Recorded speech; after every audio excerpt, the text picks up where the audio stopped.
We've proven the change of base formula, and now we actually want to use it.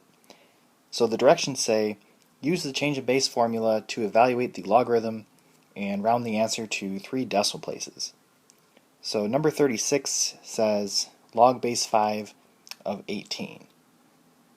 So our calculator has a log key, which is base 10, and an ln key, which is base e.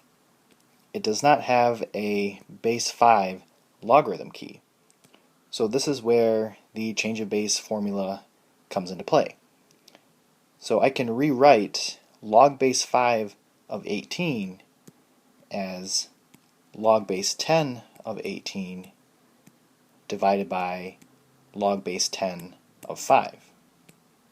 And if you type this in on your calculator and round to 3 decimal places, you should get 1.796.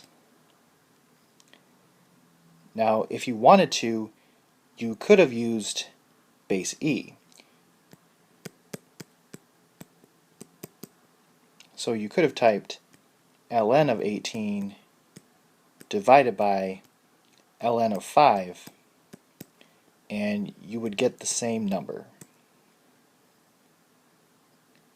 On 37 we have log base 2 of 9. So using the change of base formula, I can rewrite this as log of 9 divided by log of 2. And rounded to 2 decimal places, this would give me 3.170.